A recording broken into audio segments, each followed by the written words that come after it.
Saudações internauta, mais um vídeo para o canal. Hoje discorrendo aqui em um artigo sobre Jesus lavou os pés de Judas em João 13, né?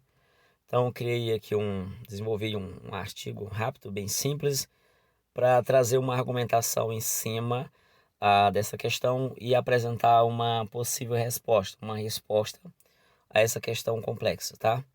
Bom, vamos lá então. Deixa eu pegar aqui, voltar, tá bom. Nós temos aqui a introdução que diz: objetivando apresentar uma proposta de resposta para essa questão, vamos partir do seguinte pressuposto. Qual o pressuposto?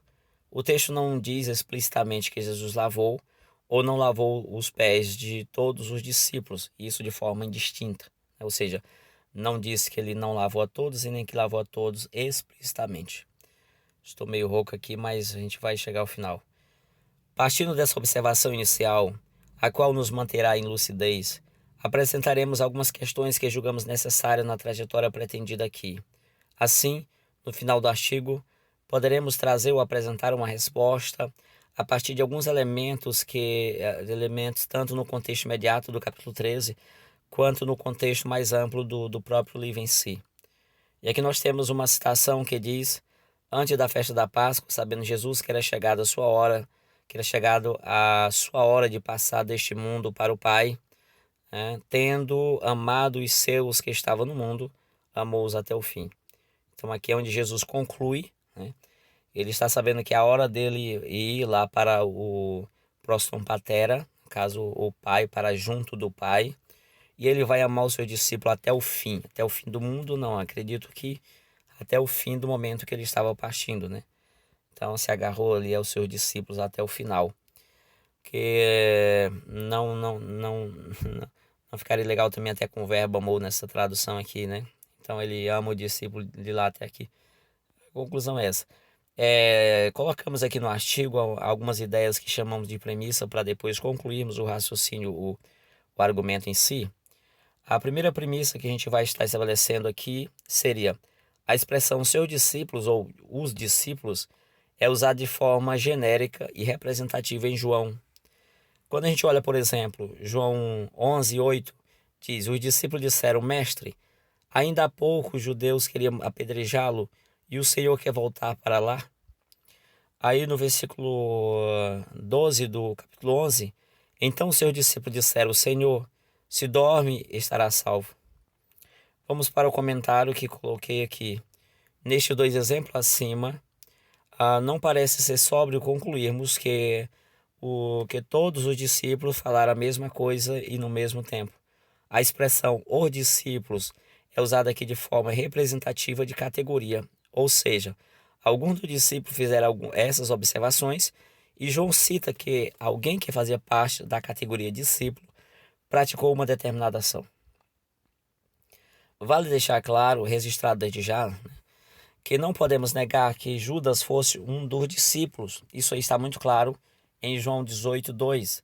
Judas, o traidor, também conhecia aquele lugar porque Jesus muitas vezes havia se reunido ali com seus discípulos. Porém, faço uma observação meio que mais complicada aqui no sentido difícil de perceber, que é a seguinte questão. Parece que o leitor mais crítico pode concluir, através do discurso geral de João sobre Judas, que o apóstolo não gosta do traidor, né? Então, a exemplo, nesse texto, João parece deixar Judas um pouco de fora da comunhão com os discípulos, uma vez que ele cita Judas como alguém que conhecia bem aquele lugar, mas deixa transparecer que Jesus se reunia com os seus discípulos. João poderia dizer que o mestre iria, né, iria para lá com eles, né? Neste caso, teria um pronome com aspecto mais inclusivo, o que incluiria inevitavelmente Judas. Obviamente, Judas ia com Jesus para aquele lugar, mas João parece tentar não dar ênfase a isso, né? João algumas vezes mostra claramente que o uso da expressão seus discípulos ou discípulos não pode ser entendida como fazendo referência realmente aos 12. Vamos aos exemplos. Ao cair da tarde daquele dia, o primeiro dia da semana, estando trancadas as portas da casa onde estavam seus discípulos, ou estavam os discípulos, né, com medo dos judeus, Jesus veio e se pôs no meio deles, dizendo: que a paz esteja com vocês. João 20, versículo 19. Tomé, um dos 12, chamado Dídimo, não estava com eles quando Jesus veio.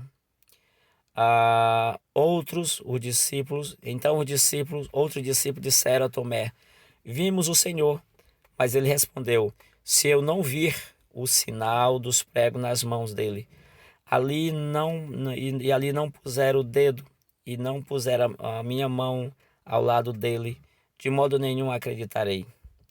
Passado 8 dias, os discípulos de Jesus estavam outra vez reunidos e Tomé estava com eles. Estando as portas trancadas, Jesus veio, pôs-se no meio deles e disse: a paz esteja convosco. Nessa passagem, que envolve a aparição de Jesus após a ressurreição ao discípulo, a expressão "os discípulos" é usada como representativa de categoria, considerando que Tomé era discípulo, mas não estava lá. Porém, João não diz que muitos discípulos ou alguns discípulos estavam na sala, mas afirma que os discípulos estavam lá e trancados. Bom, a segunda premissa é o contexto de João 13, é de comunhão, de partir do pão. E aí tem a expressão "e durante a ceia", lá no 13:2, que aqui possivelmente seria a parte principal da alimentação, talvez à noite, né? Mas enfim, nós temos nesse momento o coração de Judas já estava influenciado por Satanás e Jesus já sabia. Vamos ver os textos.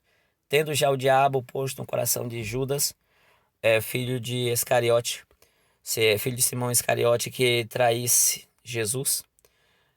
E aí vai o texto que diz: pois ele sabia quem era o traidor. O ato de lavar os pés, que seria a terceira premissa, o ato de lavar os pés era para fazer parte comigo. Jesus cita: se eu não lavar, você não terá parte comigo. A premissa número 4. Os que deveriam ter seus pés lavados eram somente aqueles que já tinham seus corpos limpos. Nós temos aqui textos. Jesus respondeu: quem já se banhou não precisa lavar a não ser os seus pés, pois quanto ao mais está todo limpo. Temos neste texto uma mensagem espiritual, a qual é introduzida pela afirmação: tendo já o diabo posto no coração de Judas. Jesus não estava falando de sujeira do corpo físico e H2O, né? Não falando somente de sujeira e água. Neste caso, parece não fazer sentido que alguém que se banhou completamente agora tenha apenas seus pés lavados. Que não se banhou completamente agora tenha apenas seus pés lavados, uma vez que ele está sujo. Premissa número 5. Os discípulos estavam limpos. E o texto diz: e vocês estão limpos, mas não todos. Esse texto mostra que o discípulo tinha os seus corpos limpos, mas Judas não o tinha. Diante disso, parece não fazer sentido ele ter apenas seus pés lavados naquela ocasião. Agora, se Jesus estivesse banhando todos, no sentido de lavar o corpo todo, aí sim, mas não é o caso aqui. Ele estava lavando somente seus pés. Premissa de número 6. O foco da mensagem, digamos, mais áspera de Jesus não era todos os discípulos. Não, todos os discípulos aqui não era o objetivo de Jesus falar a respeito deles. Conclusão. Assim, mesmo que não tenhamos um veredicto explícito no texto, mas considerando a premissa do uso genérico da expressão discípulo, considerando o texto de comunhão, seguindo aí a premissa 2 e 3, considerando que o ato de lavar os pés era indicado apenas para quem já estava com seu corpo limpo, considerando a mensagem espiritual do contexto, considerando que os discípulos já tinham seus corpos limpos, ao contrário de Judas, considerando que Judas recebe muitas indiretas por parte de Jesus, parece ser mais lúcido concluir que a tese de que Jesus não lavou os pés de Judas é provável que seja aquela que traz a melhor resposta para a pergunta inicial. Jesus lavou os pés de Judas em João 13? E assim a conclusão, a resposta final seria: Jesus não lavou os pés de Judas. E aí, o que você acha? Qual a sua alternativa? Qual a sua resposta? Qual a sua proposta? Se você acha que lavou, deixa nos comentários. Se você acha que não lavou, deixa nos comentários aí se você concorda com essa observação Até o próximo vídeo, continuaremos aí o bate-papo aí nos comentários. Valeu, fui!